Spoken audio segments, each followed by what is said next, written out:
Muy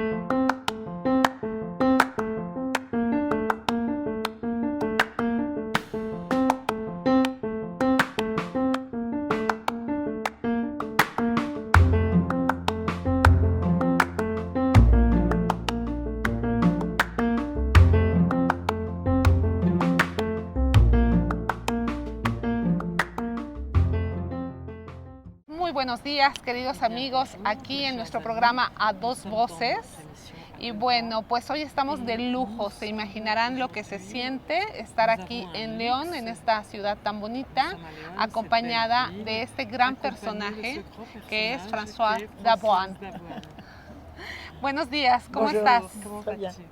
Como decíamos, este simposium, ¿no?, ha sido una gran ocasión para pensar estos temas que contrastan con nuestro gusto de hoy. Temas de violencia en un país convulsionado, en un país hermoso que ya tú conoces y convulsionado por esta violencia atroz. ¿Qué nos dirías, François, en corto? ¿Qué opinas tú de esto que vivimos? Comme toi, que c'est insupportable. Mais en même temps, il faut trouver des moyens de résister et de pouvoir s'entendre avec des gens sur qui on peut compter pour faire comme chez nous pendant la guerre. Hein, c'était ça aussi, on croyait que c'était désespéré. Et il y a une très jolie une définition de Jean Cassou, qui est le traducteur de Don Quichotte après la guerre, qui était un résistant. Et il dit, la résistance, c'est le non a l'imposible et a l'improbable. Bueno, yo pienso como tú que esta violencia es insoportable, pero también pienso que hay que encontrar los medios para resistir, para entendernos con personas con las que sí podamos contar. Un poco como en Europa, cuando tuvimos la guerra, que era una situación de muchísima desesperanza. Y hay una definición que me gusta mucho de Jean Cassou, que fue el traductor de Don Quijote, cuando dijo en el periodo de posguerra que hay que encontrar la manera de decir que no a lo imposible, a lo improbable, no a lo imposible y a lo improbable. No a lo imposible y a lo improbable, y resistir. ¿Qué diferencias encontrarías entre esta guerra de Europa? Aquí en México hemos escuchado a algunos especialistas que dicen que esto que vivimos no es propiamente la guerra porque no hay un ejército identificado. Entonces, tú sabes, hay varias definiciones de la guerra, una guerra de baja intensidad. Pourrions trouver entre la guerre qu'il y a eu en Europe et la guerre qu'il y a au Mexique, parce que bon, en fait, ou cette violence qu'il y a au Mexique, parce qu'il y a des spécialistes que c'est pas vraiment une guerre, parce qu'il n'y a pas d'armée, mais on pourrait aussi l'appeler une guerre à faible intensité. Una guerra naturalizada. Une guerre naturalisée. ¿Qué matices tendría para ti esta guerra que vivimos los mexicanos? Une guerre que nous vivons, nous les Mexicains. C'est une guerre contre le... Comment vous appelez votre organisation? ¿Cómo llaman a su organización? Por el gusto de saber. Voilà, c'est une guerre contre le goût du savoir. Pues es una guerra contra el gusto de saber. Qui met l'addiction à la place de l'effort d'apprendre et du plaisir d'utiliser son intelligence et de la partager. Mais je dirais que Cervantes, quand il fait la guerre, il dit qu'il n'y a jamais eu une guerre comme ça avant. Chaque guerre est nouvelle. Chacune a des nouvelles armes. Et tout le monde dit c'est la première fois que c'est comme ça. Et là, c'est une nouvelle guerre qui est pas seulement au Mexique, qui est assez internationale. Il n'y a pas qu'au Mexique qu'il y a des massacres et cet esclavage à la drogue. Hein, c'est quelque chose qui sort dans le monde entier. La guerra es justamente eso, una adicción a algo que viene en vez del gusto por saber, ¿no? En vez del esfuerzo por aprender, en vez del placer por aprender, del placer por usar la propia inteligencia y compartirla. Pero Cervantes decía que cada guerra es nueva, que es única. Todos después de que han vivido una guerra dicen, es la primera vez que pasaba esto. Y esta guerra creo que, sin embargo, no es particular de México nada más, es una guerra bastante internacional, porque este asunto de la esclavización de la gente, de las distintas drogas, es algo bastante internacional. Sí, sí, yo creo que sí, es una guerra que está en todo el mundo. Sin embargo, creo que hablando del trauma, en México hay ciertas particularidades, como esto de la fragmentación de los cuerpos, la desaparición para no dejar evidencia del crimen. Sí, un poco algunos ecos, por ejemplo, con las dictaduras argentinas, de los desaparecidos. Pero entiendo por lo que dices esta intención de aniquilar el deseo. No seulement le désir, la vitalité. Y no solo el deseo, sino la vitalidad. C'est-à-dire c'est une sorte de vampirisation de l'énergie des gens. Es decir, que es una especie de vampirización de la energía de la gente. Elle est mise en scène macabre. Y hay puestas en escena macabras. C'est un contrôle de l'esprit pour être finalement sans affect. On ne sait plus comment réagir, on ne sait plus comment pleurer. C'est inimaginable, mais c'est volontaire. C'est pour que les personnes n'aient plus accès à leur propre énergie. Sí. Et l'énergie qui les relie entre eux. Porque hay una especie de vampirización del control de la mente para que la gente ya no sepa qué hacer, cómo reaccionar.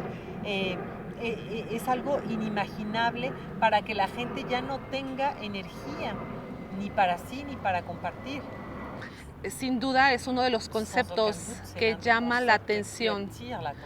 Usaste muchos conceptos en la exposición. Me llaman la atención muchos, este de la vampirización. Este otro que usaste de las dos muertes, de este espacio intermedio. ¿Podrías hablarnos un poquito más de esto, del espacio intermedio que planteaste en tu exposición? Dans les cas de violence, inimaginable, inconcevable, on n'a pas de mots. On ne sait même plus à quoi on ressemble. Hein, on n'a plus de miroir, il n'y a plus rien, on est tout seul. Et face à cet espace-là, et bien entendu, on cherche quelqu'un d'autre avec qui partager. Mais ce n'est pas avec n'importe qui. Il faut que ce soit quelqu'un qui sache quelque chose de ça. Pas un voyeur, pas un badaud, même pas quelqu'un de gentil, compatissant, mais qui n'y connaît rien. Moyennant quoi, on cherche à pouvoir inscrire ça, on cherche à raconter cette histoire. Et là, on sort de l'espace où on est face à la décomposition. Et la décomposition, c'est la mort vivante.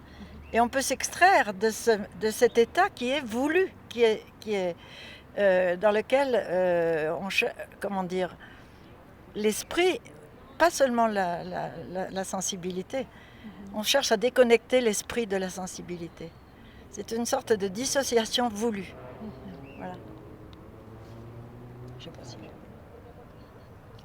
Hay casos de violencias inimaginables, inconcebibles, ante las cuales ya no tenemos palabras, ya no sabemos ni siquiera qué sentir, se rompen los espejos, ya el otro no existe, estamos solos y claro, lo que nosotros buscamos es alguien, es un otro con quien compartir, pero no puede ser un otro cualquiera.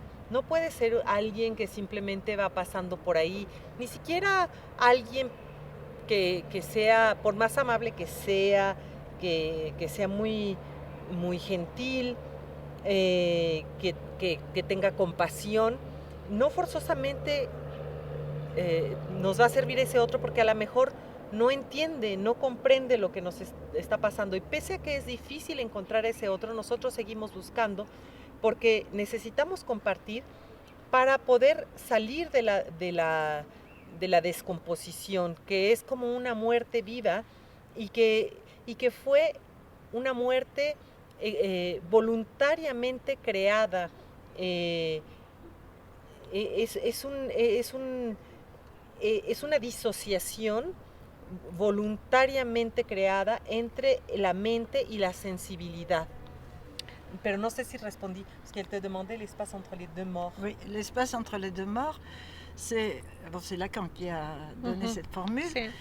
C'est l'espace entre la mort biologique et nous retournons à la Terre et nous retournons dans les étoiles, enfin, nous sommes des particules. Et puis la mort symbolique où notre histoire peut être transmise, c'est-à-dire c'est le nom sur une tombe ou dans un rituel où la communauté, enfin les gens qui connaissent la personne peuvent porter sa mémoire et ne pas être toujours scotchés sur cette mort. C'est un peu, quand il y a des disparus, on n'a pas cette possibilité de célébrer ce passage de la mort à la vie. Oui, enfin de la mort à la vie dans la parole, dans le souvenir. Et voilà, l'espace entre deux morts, c'est comme si on empêchait le passage vers la poésie, vers la parole, vers le souvenir. Après le moment de deuil, on continue à raconter l'histoire. C'est comme si les personnes qui sont mortes, elles étaient identifiées à leur mort, qu'elles n'avaient pas d'histoire avant. Este concepto es de Lacan y él hacía una diferencia entre la muerte biológica, tras la cual pues sí regresamos a la tierra o a las estrellas, porque después de todo nosotros somos partículas, ¿no? Y la muerte simbólica, entonces está la muerte biológica, que es distinta de la muerte simbólica, en la cual la historia es transmitida. Es decir, se pone un nombre sobre la tumba, la comunidad se hace cargo de la memoria, de los recuerdos, y la persona no se queda pegada a su muerte, porque una persona es mucho más que su muerte. Desgraciadamente este pasaje, este ritual, no se puede hacer con los desaparecidos. No existe un pasaje entre la muerte y de nuevo la vida. Un pasaje, por ejemplo, con los recuerdos. Y es como si fuera, como si nos impidieran volver a la poesía, como si el muerto se quedara pegada a su muerte y no tuviera antes de haber muerto toda una historia previa. Sí. Je pense, en écoutant dans l'espagnol que je ne comprends pas, je pensais à Cervantes. À un moment donné, il revient comme le captif dans l'auberge, ce qui était son histoire, il revient d'esclavage, et il nomme ses compagnons disparus. Il fait des poèmes, c'est un rituel. Le mot poème, le mot tombeau en français, c'est un rituel d'inscription. Et Bion, de la même façon, quand il est revenu de guerre, il a écrit sa guerre après 70 ans. Il nomme ses compagnons qui ont disparu. Et ça, c'est une façon de sortir de l'espace entre deux morts et d'honorer leur mémoire. Y Cervantes, que fue, cuando está hablando en un albergue, habla, por ejemplo, de esto. Él fue también, y es su propia historia, ¿no? Él fue también cautivo, estuvo preso, y en este albergue se pone de pronto a nombrar a sus compañeros. Digamos que la tumba, después de todo lo que es un ritual de inscripción. Sí. Por ejemplo, es lo mismo que hace Bion cuando regresa de la guerra 70 años después, se pone a hacer lo mismo, empieza a nombrar a sus compañeros. Sí. Es como rebelarse a este cautiverio del silencio. Se révolter contre cette prison du silence. Bien sûr. Sí, claro. Tendríamos que oponernos a eso.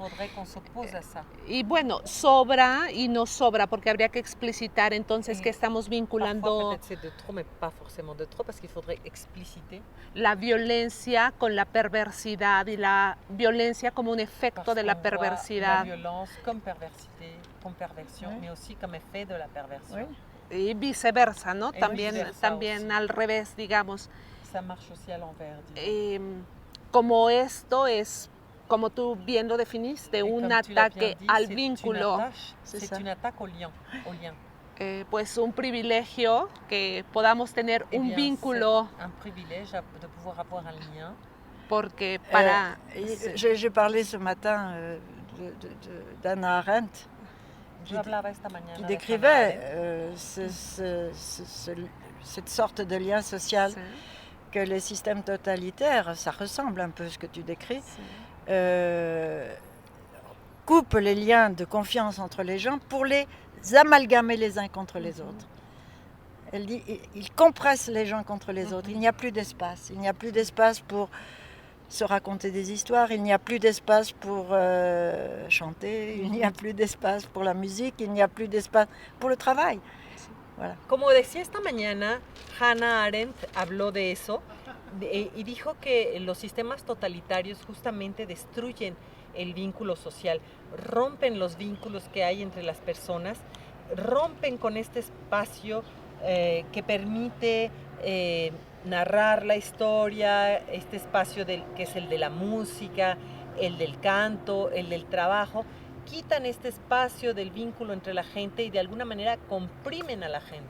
Este otro aspecto que trataste que me parece importante como para destacar las ideas, justo rebelarse a este cautiverio del silencio, no irse con la inercia de banalizar el mal. Y esto otro que me pareció estremecedor cuando tú dices que atreverse a restablecer un pacto con lo perverso implica un incremento de la violencia. Y me estremece porque en México lo vivimos en cada elección, en las elecciones presidenciales. Parece que cada sexenio implicaba un altísimo incremento. C'est comme si à chaque fois, chaque nouveau sexennat impliquait une augmentation de la violence. Oui, comment on peut faire un contrat qui implique une loi, une parole donnée, une promesse dans un système qui tue, enfin qui détruit. Et la vérité, la parole, la promesse qui repose que sur des mensonges, sur de la dissimulation. Comment peut-on discuter? On ne discute pas, c'est pas possible. ¿Cómo establecer un contrato social que permita llegar a la ley, que descanse en la palabra dada, en las promesas, en una situación en la que se destruye la palabra, se destruye la verdad, se incumplen las promesas, en una situación en la que todo es mentira y simulación? En estas circunstancias no es posible dialogar. Y bueno, requerimos, como tú lo dices, recuperar la ley y la fe. Y te agradecemos que contribuyas. Je vais citer là un psychanalyste anglais qui était un très grand anthropologue pendant la guerre de 14 et qui a travaillé avec des soldats justement qui avaient affaire à des morceaux de corps de leurs compagnons pendant la guerre, qui étaient hantés, qui étaient complètement fous. Et il dit que son travail, c'était de construire une nouvelle loyauté. Ça n'est pas de la reconstituer, c'est de la créer à zéro. On crée une nouvelle loyauté. Et on peut y arriver. Y quisiera citar a un psicoanalista inglés que al mismo tiempo era un gran antropólogo y que vivió la guerra de 1914, la Primera Guerra Mundial, en la cual vio cosas terribles, vio a sus compañeros despedazados y tras esto los recuerdos lo obsesionaban, se volvió completamente loco y después dijo que su trabajo consistía en construir una nueva lealtad. E insisto en construir, no en reconstruir, sino en en volver a construir a partir de cero y una nueva lealtad, y él dijo que esto sí era posible, que sí se podía. El nombre de este psicoanalista es William Rivers. Pues agradecemos muchísimo, Merci. François. Merci. Entendemos que ha sido cansado para ti, pero creo que era importante que esto quedara No, en c'est esta fatigant. cápsula. No es cansado. Non, mais j'ai eu grand plaisir à ce dialogue. Te agradecemos. Para mí también fue un gran placer este diálogo. Te agradecemos porque hay Merci esperanza. beaucoup, parce que tu nous donnes de l'espoir. Il y a de l'espoir. Gracias, buen día. Ay, gracias. Merci. Très bonne question.